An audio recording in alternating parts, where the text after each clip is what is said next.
Okay, hello po sa inyo lahat. Good day mga ka-Airsoft. Good day mga ka-Bigman. Ngayon po, review and unbox po tayo ng ating ka-Airsoft, no? Ka-Airsoft natin from Oton, Iloilo, Sir Jasper Quinto.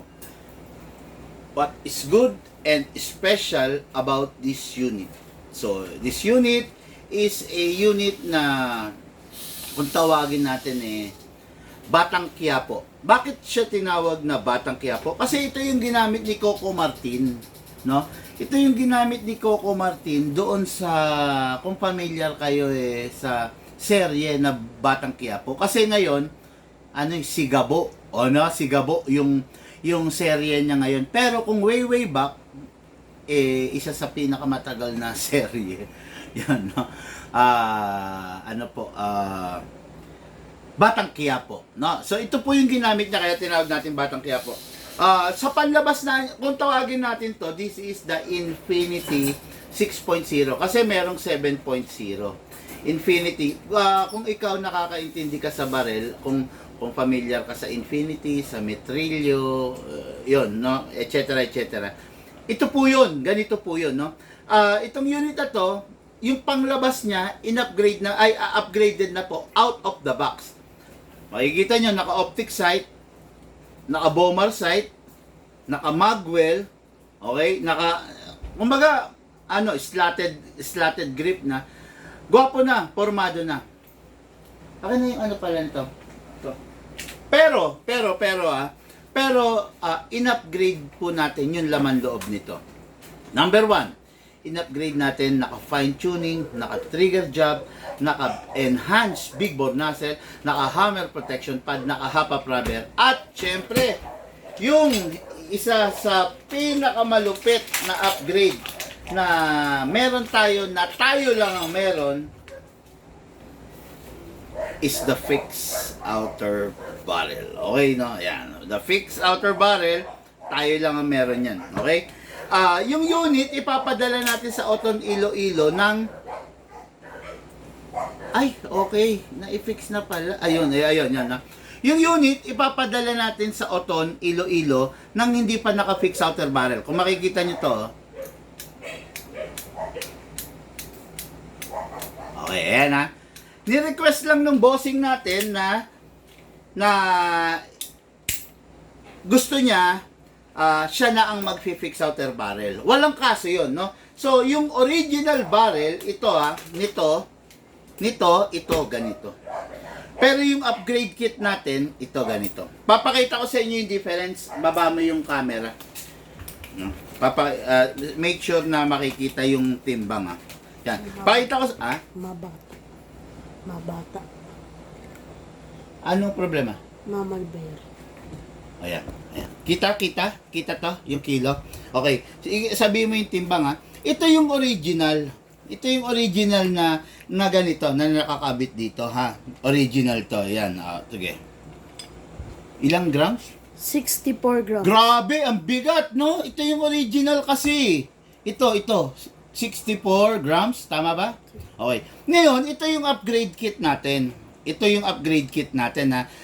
This one is a chrome-plated alloy. Ito, stainless steel. Yan, okay. Ito, ilan ulit? 64. Ilan? 63 na ngayon. 63 na. Medyo 62. Pag-aang. Dali.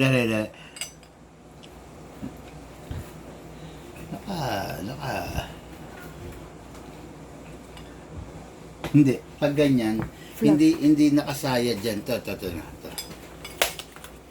Kaya hindi well distributed. Okay, ilan? 65 grams. So, ayan, nakasayad na nila 66. Visit to. Ulitin natin. Nakakainis. Ayan. Okay. 66 grams. Okay, ulitin natin. 66 grams. Ito yung original stock. Ito ngayon, yung stainless steel. Ito yung ganito yung sa atin. Okay. Ilang grams? 171 grams. 171 grams! Almost times 3. Ito yung original, ha? Ito, almost times 3, okay? Ito yung original. 65. 65 or 66 grams, whatever. Merong margin of error, no? Na 0.1. O yan, 66 grams, okay? O yan. Yung fixed outer barrel namin, 171 grams. Okay, ayan, nakita nyo naman, ha? Ito yung brass namin, brass na fixed outer barrel namin, ha? 188 grams. Okay, ayan, ha? Okay, ngayon, wag nyo akong tatanungin, bakit, Big Man, bakit mas mahal yung unit na naka-upgrade? Bakit mas mahal yung unit na naka-upgrade? Na in-upgrade mo? Hindi ko na kailangang magpaliwanag. Yung mismong video na to ang magpapaliwanag sa inyo. Okay? Uulitin natin, ito yung original na barrel na nakalagay 65 to 66 grams. Okay? Yan, naglalaro. 65 to 66 grams. Ngayon, yung barrel na ilalagay namin ay 171 grams. Okay? Ayan, ha? Okay. Hindi ko na kailangan magpaliwanag pa kung bakit mas mahal, kung bakit mas mataas. Okay?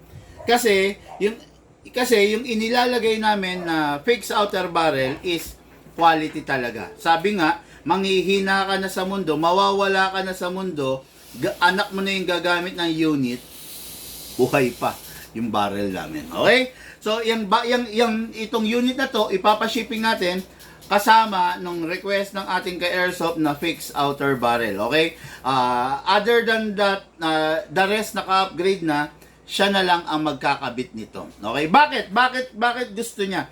Kasi meron siyang ganito na kulay itim na hindi naka-fix outer barrel. Okay? Ngayon, ang nangyari, nabasag yung barrel nung ganito niya na itim. So, ang mangyayari, itong original, ilalagay niya dun sa itim niya na ganitong unit, tapos yung naka-fix outer barrel, ang ilalagay niya rito. Okay? Eventually, if i-fix outer barrel din niya, rin daw niya yun, magre-request siya sa atin. Okay? So, wala naman problema yun. Okay? Release the magazine. Pasuyo ng scope mount nito.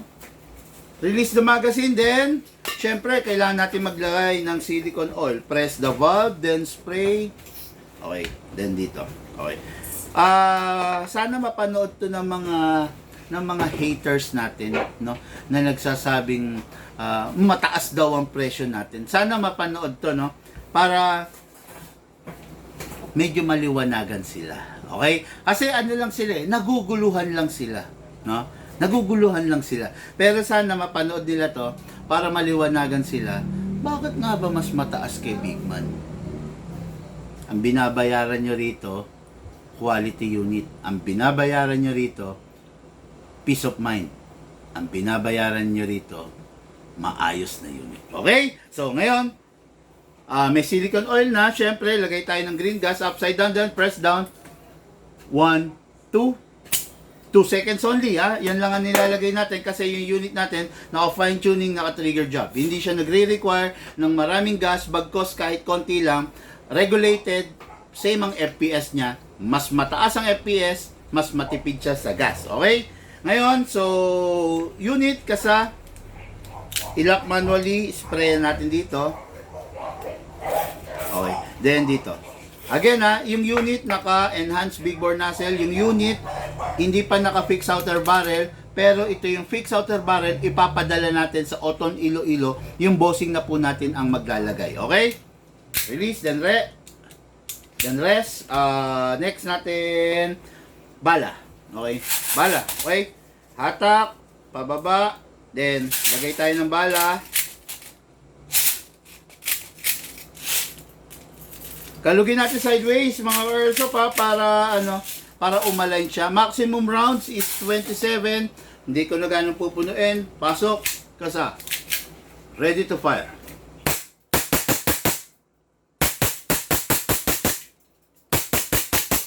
Open slide. Kasi wala na siyang bala. Next thing to do, release the magazine, then release the slide. Then rest the hammer by pressing the trigger. Mga bossing, ito nga pala yung scope mount. Sorry, no? Hindi ko na na-discuss. Ito yung scope mount na kasama nito. Unit natin kay Airsoft, Jasper Quinto. Bossing, ito po yung scope mount. Ikaw na lang po ang bahalang